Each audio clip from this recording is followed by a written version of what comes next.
শোনেন, আল্লাহ ছাড়া কেউ আমাদেরকে ভালোবাসে।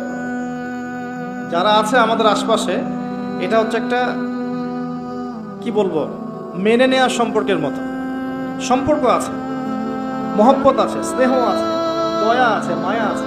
সত্যিকারের ভালোবাসা, ডিভাইন যে লাভ, এটা আল্লাহর পক্ষ থেকে আসে। এটা আল্লাহ ছাড়া সত্যিকার অর্থে আপনাকে কেউ ভালোবাসছে না, বরং মানুষ আপনার অবস্থানকে ভালোবাসছে। আপনার অবস্থান ভালো, মানুষ আপনাকে তোলা তোলা করবে।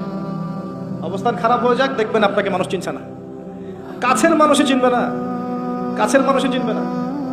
আপনি বিপদে পড়েন, দেখবেন বন্ধু শত্রু চিনে ফেলবেন, জিগরি দোস্ত বলবে আমি তোর নামই শুনি নাই কখন। হ্যাঁ, বাস্তবতা খুব কঠিন, কিন্তু আল্লাহ পাক কখনো আপনাকে ছাড়বেন না। আপনি ভালো কাজ করলে তো আল্লাহ আপনাকে একদম উপরে তুলে নিয়ে রাখবেন, আর যদি আপনি খারাপ কাজও করেন, আল্লাহ তারপরে আপনাকে খাওয়াচ্ছেন, পড়াচ্ছেন, বাসস্থান দিয়েছেন, স্ত্রী সন্তান দিয়েছেন, যাবতীয় নিয়ামত দিয়েছেন, বাঁচিয়ে রেখেছেন। আল্লাহ অপেক্ষা করছেন আপনি কখন তওবা করে তার কাছে ফিরে আসবেন। আসলেই মাফ ইনশাআল্লাহ। ফিরে এসে যদি বলেন আস্তাগফিরুল্লাহ ওয়া আতুবু ইলাইহি, আল্লাহুম্মা আনতা রাব্বি লা ইলাহা ইল্লা আনতা খালাকতানি আনা আবদুকা ওয়া আনা আলা আহদিকা ওয়া ওয়া'দিকা মাসতাতা'তু আউযু বিকা মিন শাররি মা সানা'তু আবুউ লাক বিনি'মাতিকা আলাইহি ওয়া আবুউ বিযানবি ফাগফিরলি ফাইন্নাহু লা ইয়াগফিরু যুনুবা ইল্লা আনতা। আল্লাহ মাফ করে দিবেন ইনশাআল্লাহ। এই দোয়াটা কোথায় আছে? এই নাম সাইয়্যিদুল ইস্তিগফার। কি নাম? সাইয়্যিদুল ইস্তিগফার। হিসনুল মুসলিম বইটা কিনেছেন?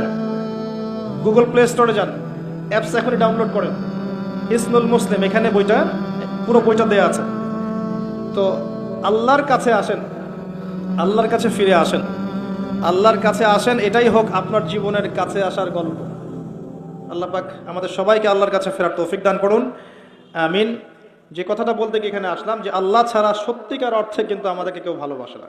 মানুষ মানুষের অবস্থানকে ভালোবাসে, তাই আমাদের উচিত আল্লাহকে ভালোবাসা। আল্লাহ পাক এটা হাদিসে বলেছেন যে হে আদম সন্তান, আমি তোমাকে ভালোবাসি, আর তোমার উপরে এটা আমার হক যে তুমি আমাকে ভালোবাসবে। আল্লাহকে ভালোবাসার অর্থ কি? এই যে আয়াতে আসেন, আল্লাহ বলছেন কুল ইন কুনতুম তুহিব্বুনাল্লাহ, তোমরা যদি সত্যিকার অর্থে আল্লাহকে ভালোবেসে থাকো, ফাত্তাবিউনি, মুহাম্মদ সাল্লাল্লাহু আলাইহি ওয়াসাল্লামের অনুসরণ করো। ভালোবাসার প্রমাণ দিতে হয় না? দিতে হয় না? যে গার্লফ্রেন্ডদেরকে যে ভালোবাসেন, প্রমাণ দেওয়া লাগে নাই?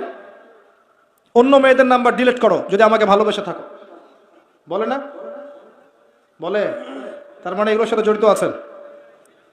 ভালো যদি বেসে থাকো, ভোরবেলা আমার বাসার সামনে এসে দাঁড়াবা। ভালোবেসে থাকলে কালকে ভালোবাসা দিবস, আমাকে নিয়ে সেন্ট মার্টিন যাবা। এটা প্র্যাকটিক্যাল। আপনারা কি মনে করেছেন আমরা কলেজে পড়ি নাই? আমরা এগুলো দেখতে দেখতে বড় হয়েছে। হ্যাঁ, কলেজে আন্দোলন হচ্ছে, মেয়ের কোলে ছেলে শুয়ে আন্দোলন করছে। হ্যাঁ, আমরা দেখেছি এগুলো। গ্রুপ স্টাডি হচ্ছে, ছেলে মেয়ে সব মেসাকার একসাথে মাঠের মধ্যে বসে গ্রুপ স্টাডি করছে। আমরা তো এমনও দেখেছি যে মেয়ে কলেজের ছাত্রীর সাথে স্যারের প্রেম হয়ে গেছে। হ্যাঁ, ইন্নালিল্লাহ পড়ছেন, কিন্তু ব্যাচ পড়ানোর সময় স্যার বলছিল যে এই মেয়ে তো আমার মেয়ের মতো, মা তুমি তো আমার মেয়ের মতো। পরে মাশাআল্লাহ প্রেমও হয়ে গেল, আর তারপর যা হওয়ার তাও হয়ে গেল। এতে কার কি এসে যায়? কারণ সম্মতিতে হয়েছে। সম্মতিতে হলে তো জেরা হবে না, তাই না? যখন জোরপূর্বক হবে তখন ধর্ষণ হবে। আমরা সমাজটাকে কোন জায়গায় নিয়ে গেছি, এটা আর আসলে মানে মনুষ্য সমাজ নাই, পাশবিক সমাজ হয়ে গেছে। আল্লাহ পাক আমাদেরকে বোঝার তৌফিক দান করুন, অ্যাটলিস্ট আমাদের পরিবারটাকে হেফাজত করার তৌফিক দান করুন। আর আমরা খুব মানে শঙ্কিত, যারা মেয়ের বাবা তারা আরও বেশি শঙ্কিত। না জানি সামনের পৃথিবী কেমন হবে, আল্লাহ ভালো জানেন। আল্লাহ পাক আমাদের পরিবারের ইজ্জত সম্মান আব্রু হেফাজত করুন, আমিন। এবং এই জাহিলিয়াতপূর্ণ পরিবেশ থেকে হেফাজত করুন, আমিন। তো বলছিলাম প্রিয় ভাই, আল্লাহ পাক বলেছেন যদি তোমরা আমাকে ভালোবেসে থাকো, তাহলে মুহাম্মদ সাল্লাল্লাহু আলাইহি ওয়াসাল্লামকে অনুসরণ করো। তাহলে কি হবে? ইউহিব্বুকুমুল্লাহ, আল্লাহ পাক নিজে তোমাদেরকে ভালোবাসবেন ইনশাআল্লাহ। ওয়া ইয়াগফির লাকুম যুনুবাকুম, আল্লাহ পাক তোমাদের সমস্ত পাপ মাফ করে দিবেন ইনশাআল্লাহ। ওয়াল্লাহু গফুর রহিম, আল্লাহ পাক পরম করুণাময় এবং ক্ষমাশীল। আল্লাহ রাব্বুল আলামিন আমাদের সবাইকে মুহাম্মদ সাল্লাল্লাহু আলাইহি ওয়াসাল্লামের অনুসরণ করার তৌফিক দান করুন, জীবনের সমস্ত ক্ষেত্রে তার সুন্নাহগুলো পালন করার তৌফিক দান করুন। আল্লাহ পাক আমাদেরকে তার ভালোবাসা পাওয়ার তৌফিক দান করুন।